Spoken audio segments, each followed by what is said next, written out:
जनगणनेचा पहिला टप्पा मे मध्ये. जनगणना 2027 शिक्षकांसाठी अत्यंत महत्वाची बातमी या ठिकाणी आलेली आहे.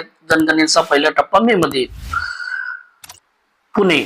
देशातील 16वी जनगणना पुढील वर्षी होणार असली तरी त्याचा पहिला टप्पा म्हणजे येत्या 16 मे ते 15 जून दरम्यान होणार आहे.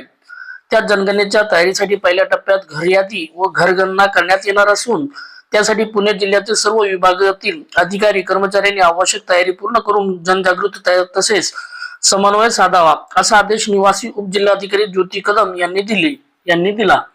म्हणजे बघा ही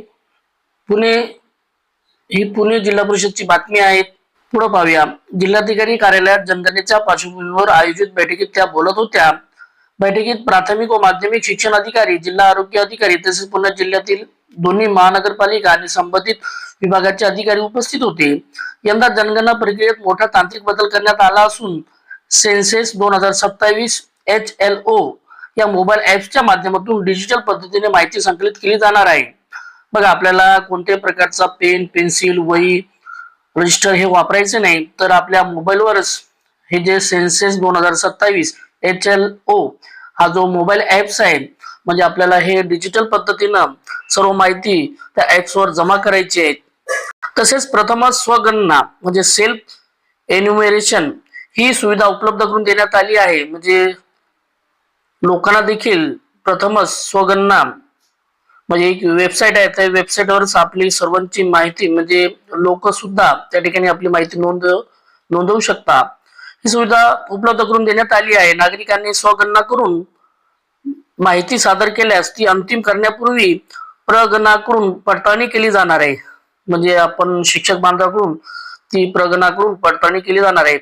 जनगणना प्रक्रियेबाबत सर्व विभागीय समन्वय ठेवून आवश्यक मनुष्यबळ, प्रशिक्षण आणि जनजागृती नियोजन करावे असे निर्देश निवासी उपजिल्हाधिकारी ज्योती कदम यांनी दिले. म्हणजे बघा 16 मे ते 15 जून च्या दरम्यान आपल्याला जनगणनेचा पहिला टप्पा पूर्ण करायचा आहे. त्याच्या अगोदर सर्व शिक्षकांचं या ठिकाणी प्रशिक्षण होणार आहे. आता अशी होणार जनगणना. जनगणना 2027 ही 2 टप्प्यात राबवण्यात येणार आहेत. आपण सर्वांना माहित आहे जनगणना ही 2 टप्प्यात होणार आहेत. पहिल्या टप्प्यात घर यादी व घर गणना 2026 केली जाईल. बघा पहिला टप्पा जो असणार आहे त्यामध्ये फक्त घर यादी व घर गणना केली जाईल. या टप्प्यात घरांची स्थिती म्हणजे यामध्ये काय काय बघितलं जाणार आहे. या टप्प्यात घराची स्थिती, उपलब्ध सुविधा, मालमत्ता आदी बाबींची माहिती संकलित करून पुढील लोकसंख्या गणनेसाठी आधारभूत चौकट तयार केली जाईल.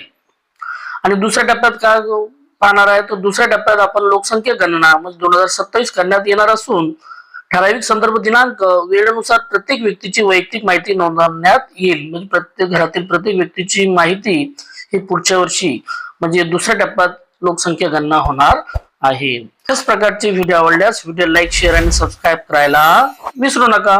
थँक्यू.